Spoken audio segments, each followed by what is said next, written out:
Hello, എല്ലാവരും സുഖമായിട്ടിരിക്കുകയെന്ന് വിശ്വസിക്കുന്നു. നമ്മുടെ സെക്ഷൻ ഇയുടെ നെക്സ്റ്റ് എപ്പിസോഡ് റിലീസായിട്ടുണ്ടായിരുന്നു.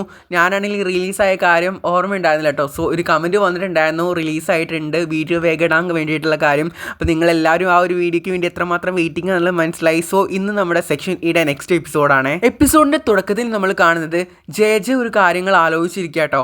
അവരുടെ മൈൻഡ് ഫുള്ളും ഓരോ ക്വസ്റ്റ്യൻസ് ആയിട്ട് ഫുള്ളായിട്ടുണ്ട്. അവരുടെ ഫീലിങ്സിനെ കുറിച്ചിട്ടാണെങ്കിലും ഇവരെ ഓരോ ഡൗട്ട്സിനെ കുറിച്ചിട്ടൊക്കെ ആണെങ്കിലും ഫുള്ളി ഇവരുടെ മനസ്സിങ്ങനെ ഫുള്ളായിട്ടിരിക്കുകയാണ്. ഇവളാണെങ്കിൽ ഒരു കാര്യം ക്ലാസ്സിലിരുന്നിട്ടാണ് ആലോചിക്കുന്നുണ്ടായിരുന്നത്. സോ സാറാണെങ്കിൽ അവൾ പെട്ടെന്ന് തന്നെ പൊക്കിയിട്ടുണ്ടായിരുന്നു. കുറച്ചേരം അവളുടെ പേര് വിളിച്ചു. അവൾ ഈ സ്വപ്നലോകത്തായതുകൊണ്ട് തന്നെ അവൾക്ക് തീരെ ഇങ്ങനെ കേൾക്കാത്തത് കൊണ്ട് അവളെ പിടിച്ച് ഓരോ ക്വസ്റ്റ്യൻ അവളോട് ചോദിച്ചിട്ടുണ്ടായിരുന്നു. ഇവൾക്കാണെങ്കിൽ ഓരോ കാര്യങ്ങൾ ആലോചിച്ചിരിക്കുകയാണല്ലോ, അതുകൊണ്ട് തന്നെ ആ ഒരു ക്വസ്റ്റ്യൻ ആൻസറും കാര്യങ്ങളൊന്നും പറയാൻ പറ്റിയിട്ടുണ്ടായിരുന്നില്ല. അവളുടെ ഭാഗ്യം എന്ന് പറയട്ടെ, അവൾക്ക് അങ്ങനെ ക്വസ്റ്റ്യൻസ് അവൾക്ക് മനസ്സിലാവുന്നില്ല. സോറി എന്ന് പറഞ്ഞാൽ ആ കറക്റ്റ് സമയത്ത് തന്നെ ബെല്ലടിച്ചിട്ടുണ്ടായിരുന്നു. അങ്ങനെ ഇൻ്റർവെൽ ആയിട്ടുണ്ടായിരുന്നു. നിങ്ങൾക്ക് ഇങ്ങനെ മുന്നേ ഉണ്ടായിട്ടുണ്ടെങ്കിൽ താഴെ കമൻറ്റ് ബോക്സിൽ ഇടാൻ മറക്കരുത്. അങ്ങനെ ക്ലാസ് ഒക്കെ കഴിഞ്ഞതിന് ശേഷം നമ്മുടെ കെയ്ഫർ നമ്മുടെ ജേജിനെ ചെറിയൊരു ഡേറ്റിന് വിളിക്കുന്നുണ്ടായിരുന്നു. നമ്മുടെ ജേജി ആണെങ്കിൽ പെട്ടെന്ന് തന്നെ ഒഴിഞ്ഞു മാറിയിട്ടുണ്ടായിരുന്നു. ഒപ്പം തന്നെ നമ്മുടെ യൂറി അവളുടെ ബാഗ് ക്യാരി ചെയ്തോളാം എന്നുള്ള രീതിയിൽ അവളോട് നല്ല കെയറായിട്ട് ബിഹേവ് ചെയ്യുന്നുണ്ടായിരുന്നു. അവൾ അതിനൊരു അവസരം കൊടുക്കാതെ വേഗം തന്നെ അവിടെ നിന്ന് പോയിട്ടുണ്ടായിരുന്നേ. പിന്നീട് നമ്മൾ കാണുന്നത് ജേജയുടെ വീട്ടിലൊരവസ്ഥ കേട്ടോ. സിയാനാണെങ്കിൽ ഇപ്പോൾ കുറച്ച് ദിവസമായിട്ട് ജേജയുടെ ഒപ്പമാണല്ലോ താമസിക്കുന്നത്. അവനാണെങ്കിൽ അവളുടെ റൂം നല്ല രീതിയിൽ മെസ്സാക്കിയിട്ടൊക്കെ ഇട്ടിട്ടുണ്ടായിരുന്നു. പിന്നെ അതാണെങ്കിൽ അവനൊരു ക്രീവിങ്സും കാര്യങ്ങളൊക്കെ ഈ ഒരു സമയത്ത് ഉണ്ടായിരുന്നു കേട്ടോ, നല്ലൊരു സ്വീറ്റ്സും കാര്യങ്ങളൊക്കെ കഴിക്കാൻ വേണ്ടിയിട്ട്. സോ അതാണെങ്കിൽ വീട്ടിലുണ്ടായിരുന്നില്ല. ജേജനോടാണെങ്കിൽ സിയാൻ ഒരുപാട് വട്ടമായിട്ട് പറയുന്നുണ്ട് അവനത് വേണം നല്ല വാശി പിടിച്ച് നിൽക്കുക കേട്ടോ. അങ്ങനെ അവൻ്റെ ഒരു വാശിക്ക് അവൻ്റെ ഒരു ആ കുറുമ്പിന് അവളിങ്ങനെ സമ്മതിച്ചിട്ടുണ്ടായിരുന്നു. അങ്ങനെ വാങ്ങിച്ചു തരാമെന്ന് പറഞ്ഞിട്ട് അവളത് വാങ്ങിക്കാൻ വേണ്ടി പോവുക കേട്ടോ. അങ്ങനെ അത് വാങ്ങിക്കാൻ വേണ്ടിയിട്ട് അവൾ പോയിട്ടുണ്ടായിരുന്നു. പോയപ്പോഴാണെങ്കിൽ അവൾ ഒരു മെനു കാർഡ് നോക്കി ഇങ്ങനെ ഇരിക്കുന്നുണ്ട് കേട്ടോ. അവൾ എന്തായാലും വെറുതെ പോയതില്ല, അപ്പോൾ അവൾക്ക് ഇഷ്ടപ്പെട്ട ഓരോന്ന് ഓർഡർ ചെയ്യാമെന്ന് വിചാരിച്ചിട്ടായിരുന്നു ഇരിക്കുന്നുണ്ടായിരുന്നത്. അവളിങ്ങനെ സൂക്ഷിച്ച് നോക്കുന്നത് കണ്ടിട്ട് ഒരാൾ വന്നിട്ടുണ്ടായിരുന്നു. വേറെ ആരുമല്ല, ഡേവിഡ് ആയിരുന്നു കേട്ടോ വന്നിട്ടുണ്ടായിരുന്നത്. ഡേവിഡ് ആണെങ്കിൽ അവളുടെ അടുത്ത് ചെന്നിട്ട് ഓരോ കാര്യങ്ങൾ സംസാരിച്ചുകൊണ്ടിരിക്കുകയാണ്. അതിൻ്റെ അപ്പോഴായിരുന്നു ഇവന് മനസ്സിലായിട്ടുണ്ടായിരുന്നു മാംഗോൻ്റെ ഒരു എന്തോ സ്പെഷ്യൽ ആയിട്ടുള്ള ഒരു ഐറ്റമാണ് ഇവർക്ക് വേണ്ടത് എന്നുള്ളത്. അപ്പോൾ അതിനെക്കുറിച്ച് ഞാൻ കുറച്ചു നേരം സംസാരിച്ചിട്ട് അവനത് വാങ്ങിക്കാൻ വേണ്ടി പോകുന്നുണ്ടായിരുന്നു. അതിൻ്റെ ഇടയിലാണെങ്കിൽ സിയാനും മെസ്സേജ് അയക്കുന്നുണ്ട്. എവിടെ പോയി കിടക്കുക ജെ വേഗം വരുന്നില്ല എന്നൊക്കെ ചോദിച്ചിട്ട് മെസ്സേജ് അയച്ചുകൊണ്ടിരിക്കുകയാണ്. അവളാണെങ്കിൽ ഇപ്പോൾ വരുന്നുള്ള രീതിയിൽ റിപ്ലൈയും കൊടുത്തിരിക്കുന്നുണ്ട്. അങ്ങനെ ആ ഒരു മാംഗോൻ്റെ ഒരു ഡെസേർട്ട് ആണെന്ന് തോന്നുന്നു. സോ അത് അവളെ അടുത്ത് കിട്ടിയിട്ടുണ്ടായിരുന്നു. അവൾ അതിങ്ങനെ കഴിച്ചുകൊണ്ടിരിക്കുക കേട്ടോ. അങ്ങനെ അവൾ ആ ഡെസേർട്ട് കഴിച്ചുകൊണ്ടിരിക്കുന്നതിൻ്റെ ഇടയിലായിരുന്നു ഒരു മെസ്സേജൊക്കെ വന്നിട്ടുണ്ടായിരുന്നത്. സോ അവളുടെ ആ നോട്ടവും കാര്യങ്ങളൊക്കെ കണ്ടപ്പോൾ ആരോ മെസ്സേജ് അയച്ചിട്ടുണ്ടെന്ന് മനസ്സിലായിട്ടുണ്ടായിരുന്നു.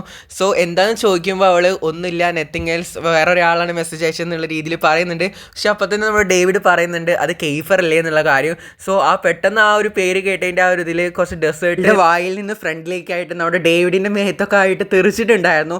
സോ അതൊക്കെ അവളിങ്ങനെ തുടച്ചുകൊണ്ടിരിക്കുമ്പോഴായിരുന്നു നമ്മുടെ ഡേവിഡ് എന്തോന്ന് നോട്ട് ചെയ്തിട്ടുണ്ടായിരുന്നത്. സോ ഇവൾ ഭയങ്കര ഡേർട്ടി ആയിട്ട് അത് ചിന്തിച്ചിട്ടുണ്ടായിരുന്നു. പക്ഷേ വേറെ ഒന്നും ഇല്ലായിരുന്നു. അവളുടെ കഴുത്തിലുണ്ടായിരുന്ന നെക്ലേസിനെ കുറിച്ചാട്ടോ. അവൾക്ക് ഈ ഒരു നെക്ലേസ് ക്രിസ്മസിന് കിട്ടിയതായിരുന്നു. അപ്പോൾ അത് ആരാണ് തന്നതെന്നുള്ളതൊന്നും അവൾക്ക് അറിയില്ല. പക്ഷേ ഇവൾ അതിനെക്കുറിച്ചിട്ട് ഇവനോട് ചോദിക്കുന്നുണ്ട്. അപ്പോൾ അവൻ കാര്യങ്ങളൊക്കെ ഏകദേശം ഇവളോട് പറയുന്നുണ്ട്. അങ്ങനെ അവൾ ഏകദേശം മനസ്സിലാക്കിയിട്ടുണ്ടായിരുന്നു പേഴ്സിയാണെന്ന്. ആ കാര്യം ചോദിച്ചപ്പോൾ അതേ പേഴ്സിയാണെന്നുള്ള കാര്യം നമ്മുടെ ഡേവിഡ് തുറന്നു പറയുന്നുണ്ട്.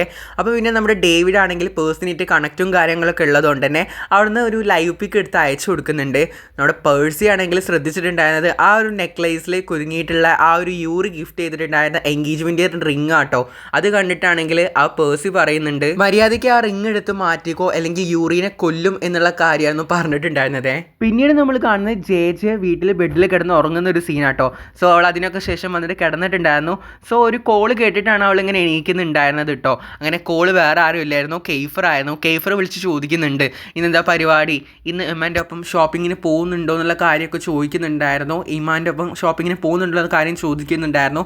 അവളാണെങ്കിൽ ആ പോകുന്നുണ്ട് എന്ന് പറയുന്നുണ്ടായിരുന്നു. ആ സ്പോട്ടിൽ തന്നെ നമ്മുടെ കെയ്ഫർ ആ കോള് കട്ട് ചെയ്തിട്ടുണ്ടായിരുന്നു. ഗ്ലോസറി ഐറ്റംസും കാര്യങ്ങളൊക്കെ വാങ്ങിക്കാൻ വേണ്ടിയിട്ടാണ് ഇവർ പോകാൻ നിൽക്കുന്നത്. കൂടാതെ ജാസ്പർ നമ്മുടെ സിയാനോട് ചോദിക്കുന്നുണ്ട് നിനക്ക് എന്തെങ്കിലും പോകാനുണ്ടോ. അപ്പോൾ അവൻ പറയുന്നുണ്ട് അവരുടെ സിസ്റ്റേഴ്സിനെ കാണാൻ പോകാണ്ടെന്നുള്ള കാര്യങ്ങളൊക്കെ പറയുന്നുണ്ട്. ഒപ്പം വേറൊരു പെൺകുട്ടിയുടെ കാര്യവും പറയുന്നുണ്ട്. നമ്മുടെ ജെ ഇമാനെ കാത്തു നിൽക്കുക കേട്ടോ ഗ്ലോസറി ഷോപ്പിനും കാര്യങ്ങളൊക്കെ പോകാൻ വേണ്ടിയിട്ട്.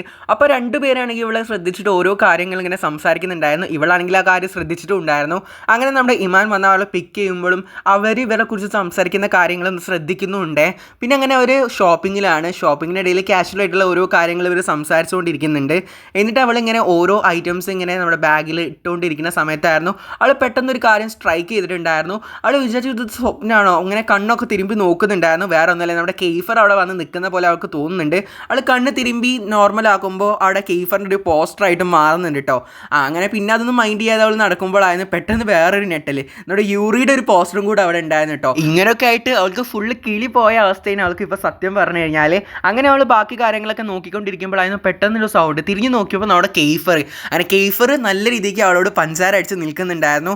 അങ്ങനെ ആ ഒരു നമ്മുടെ ട്രോളി ഉണ്ടല്ലോ, ട്രോളി ഇങ്ങനെ അവർ രണ്ടുപേരും കൂടെ കൈയൊക്കെ ഒരുമിച്ച് വെച്ചിട്ട് ഇങ്ങനെ തള്ളി പോകുന്നുണ്ട്. അവൾ നല്ല ബ്ലഷ് ആവുന്നുണ്ട്. ആ കാര്യങ്ങളൊക്കെ അവനെടുത്ത് ചോദിക്കുന്നുണ്ട് കേട്ടോ. അവളാണെങ്കിൽ നാണിച്ചിട്ട് ഇങ്ങനെ സംസാരിച്ചിട്ട് അവൾക്ക് സംസാരിക്കണമെന്നുണ്ട്, പക്ഷെ ബ്ലഷ് ആയിട്ട് ഇങ്ങനെ അവർ പോകുന്നുണ്ട്. പിന്നീട് നമ്മൾ കാണുന്നത് ജെയും ഇമാൻ്റെയും ഫ്രണ്ട്സിനൊക്കെ ഷോപ്പിങ്ങും കാര്യങ്ങളൊക്കെ കഴിഞ്ഞിട്ടുണ്ടായിരുന്നു. ആ പർച്ചേസ് ചെയ്ത കാര്യങ്ങളൊക്കെ നമ്മുടെ ജെ ആണെങ്കിൽ ഇമാൻ്റെ കയ്യിൽ കൊടുക്കുന്നുണ്ടായിരുന്നു. അതിൻ്റെ ഇടയിലാണെങ്കിൽ സിയാന് അവൻ്റെ ഗേൾ ഫ്രണ്ട്സിൻ്റെ ഒപ്പം പഞ്ചാര അടിച്ച് നിൽക്കുന്നതൊക്കെ കാണുന്നുണ്ട്. പിന്നെ അതിൻ്റെ ഇടയിൽ ഒരു കോള് വന്നിട്ടുണ്ടായിരുന്നു. നമ്മുടെ കെയ്ഫർ ആയിരുന്നു ജെയെ വിളിച്ചിട്ടുണ്ടായിരുന്നത്. അവർക്ക് ഒരുമിച്ച് ഒരു സ്ഥലം വരെ പോകാനുണ്ടായിരുന്നു. അവളുടെ ഫാദറിനെ റിലേറ്റ് ചെയ്തിട്ടുള്ള ഒരു കാര്യത്തിന് വേണ്ടിയിട്ടായിരുന്നു. അപ്പോൾ ഇവർ രണ്ടുപേരും ഒരു വീട്ടിലേക്കാണ് എത്തിയിട്ടുണ്ടായിരുന്നത്. അവിടെയാണെങ്കിൽ അവൻ്റെ ഫ്രണ്ട്സും കാര്യങ്ങളൊക്കെ ഉണ്ടായിരുന്നു. അതിൻ്റെ ഇടയിലാണെങ്കിൽ നമ്മുടെ ജെനെ കൈഫർ നല്ല രീതിയിൽ തന്നെ പഞ്ചാര അടിക്കാനൊക്കെ ശ്രമിക്കുന്നുണ്ടായിരുന്നു. അത് ഏൽക്കുന്നുണ്ട്. അവൾ നല്ല രീതിയിൽ ബ്ലഷ് ആവുന്നുണ്ടായിരുന്നു. അങ്ങനെയാണെങ്കിൽ ഡ്രിക്സും ജൂനിയറിനൊക്കെ കാണാൻ വേണ്ടിയിട്ടായിരുന്നു കേട്ടോ അവർ വന്നിട്ടുണ്ടായിരുന്നത്. അവളുടെ ഡാഡിനെ കുറിച്ചുള്ള ഇൻഫോർമേഷനും കാര്യങ്ങളൊക്കെ പറയാൻ വേണ്ടിയിട്ട്. അപ്പോൾ ഇവരാണെങ്കിൽ അതിനെക്കുറിച്ച് ചോദിക്കുന്നുണ്ട്. സെക്ഷൻ ഈ മൊത്തത്തിൽ ഏറ്റെടുത്തതായിരുന്നല്ലോ നമ്മുടെ ജാസ്പറിനെ നമ്മുടെ ഡാഡിയുമായിട്ട് റിലേറ്റ് ചെയ്തിട്ടുള്ള കാര്യങ്ങളൊക്കെ. നമ്മുടെ കെയ്ഫർ ആണെങ്കിൽ അതിന് ഉറപ്പ് കൊടുത്തിട്ടുള്ള കാര്യമാണത്. സോ ആ ഡീറ്റെയിൽസും കാര്യങ്ങളൊക്കെ കാണിച്ചു കൊടുക്കുകയായിരുന്നു. അങ്ങനെ ഓരോ പിക്ചറിൽ ഇങ്ങനെ ഓരോ ഡീറ്റെയിൽസ് ഒക്കെ കാണിച്ചു കൊടുക്കുന്നതിനിടയിലായിരുന്നു ആ ഒരു പ്രൊഫൈലിൽ നമ്മുടെ പേഴ്സി നമ്മുടെ അവളുടെ ഡാഡിയുടെ കൂടെയുള്ള കാര്യം ഇവർ കാണുന്നത്. ഐ മീൻ ഇവള് കാണുന്നത്. ഇവളെ കണ്ടപ്പോൾ ശരിക്കും ഞെട്ടിട്ടോ. കാരണം ഇവർ തമ്മിലുള്ള ഒരു ബന്ധം എന്താണ്, ഭയങ്കര ഫ്രണ്ട്ലി ആയിട്ട് ഭയങ്കര ക്ലോസ് ആയിട്ടായിരുന്നു ഒരു ഫോട്ടോസും കാര്യങ്ങളൊക്കെ എടുത്തിട്ടുണ്ടായിരുന്നത്. നമുക്ക് കാണുമ്പോൾ മനസ്സിലാവും ഒരു മകനോടുള്ള എന്ന രീതിയിലായിരുന്നു ഇങ്ങനെ ഫോട്ടോസും കാര്യങ്ങളൊക്കെ കാണുന്നത്. ജെ ആണെങ്കിൽ ഈ കാര്യങ്ങളൊക്കെ കണ്ടിട്ട് അന്തം വിട്ട് പോകുന്നുണ്ട് കേട്ടോ. അവളുടെ കണ്ണിൽ നിന്ന് കണ്ണുനീരും കാര്യങ്ങളൊക്കെ വരുന്നുണ്ട്. ഇതിൻ്റെ ഒരുപാട് ക്വസ്റ്റ്യൻസ് അവളുടെ മനസ്സിലേക്ക് വരികയാണ്. എന്തുകൊണ്ടാണ് ഇവർ ഒരുമിച്ച് ഫോട്ടോസും കാര്യങ്ങളൊക്കെ എടുത്തിട്ടുള്ളത്? ഇനി ഇവളുടെ ആരെങ്കിലും ആവോ പേഴ്സൺ എന്നുള്ള കാര്യങ്ങളൊക്കെ ആലോചിച്ച് ഇവളുടെ മനസ്സിൽ ഫുൾ ബ്ലാങ്ക് ആയിട്ട് നിൽക്കട്ടോ. ബ്ലാങ്ക് അല്ല, ഒരുപാട് ക്വസ്റ്റ്യൻസ് ആയിട്ട് നിൽക്കുകയാണ്. അങ്ങനെ അതിനൊക്കെ ശേഷം വീട്ടിൽ വന്നിട്ടാണെങ്കിലും ഈ ക്വസ്റ്റ്യൻസ് ഒക്കെ ഇവളുടെ മനസ്സിൻ്റെ ഉള്ളിലുണ്ട് കേട്ടോ. അങ്ങനെ അതിൻ്റെ ഇടയിലാണ് നമ്മുടെ സിയാൻ അങ്ങോട്ട് വന്നിട്ടുണ്ടായിരുന്നത്. അങ്ങനെ അവൻ്റെ ഓരോ വിശേഷങ്ങളും കാര്യങ്ങളൊക്കെ അവിടെ സംസാരിച്ചുകൊണ്ടിരിക്കുന്നുണ്ടായിരുന്നു. അടുത്ത പിക്ചേഴ്സും കാര്യങ്ങളൊക്കെ കാണിച്ചു കൊടുക്കുന്നുണ്ടായിരുന്നു. അപ്പോഴും അവൾ സംസാരിച്ചുകൊണ്ടിരിക്കുന്നുണ്ടെങ്കിൽ കൂടെ അവളുടെ മനസ്സ് ഫുള്ള് ഈ ക്വസ്റ്റ്യൻസ് കൊണ്ടാട്ടോ. അതുകൊണ്ട് തന്നെ രാത്രി തന്നെ ഈ കാര്യങ്ങളൊക്കെ അറിയാൻ വേണ്ടിയിട്ട് ഡേവിഡിന് മെസ്സേജ് അയച്ചിട്ടുണ്ടായിരുന്നു. അവനാണെങ്കിൽ അത് കണ്ടിട്ടുണ്ട് കേട്ടോ. അപ്പോൾ എന്താണ് തുടർന്ന് ഇവരുടെ ജീവിതത്തിൽ നടക്കാൻ പോകുന്നത്, എന്തായിരിക്കും ഡേവിഡ് അവളോട് പറയാൻ പോകുന്നത് എന്നുള്ളതൊക്കെ നമുക്ക് നെക്സ്റ്റ് എപ്പിസോഡിൽ കാണാം. വീഡിയോ ലൈക്ക് ചെയ്യാതെ തന്നെ ഒരുപാട് പേര് കാണുന്നത്, എല്ലാവരും ഒന്ന് ലൈക്ക് ചെയ്യുക. അതുപോലെ തന്നെ ചാനൽ സബ്സ്ക്രൈബ് ചെയ്യാത്തവരൊക്കെ ഒന്ന് സബ്സ്ക്രൈബ് ചെയ്യുക. നിങ്ങളുടെ അഭിപ്രായങ്ങളും കാര്യങ്ങളൊക്കെ താഴെ കമൻറ്റ് ബോക്സിൽ ഇടാനും മറക്കരുത് കേട്ടോ. So this is Aman signing out. ഇതിൻ്റെ എപ്പിസോഡ് തൊട്ട് ദിവസം തന്നെ, ഇന്നാണ് ഞാൻ ഫ്രൈഡേ ആണ് അപ്ലോഡ് ആക്കുന്നത്. സാറ്റർഡേ തന്നെ ഇതിൻ്റെ ബാക്കിയും കൂടെ ഉണ്ടായിരിക്കും കേട്ടോ. സോ ലൈക്ക് ചെയ്യാനും സബ്സ്ക്രൈബ് ചെയ്യാനും മറക്കണ്ട. So by.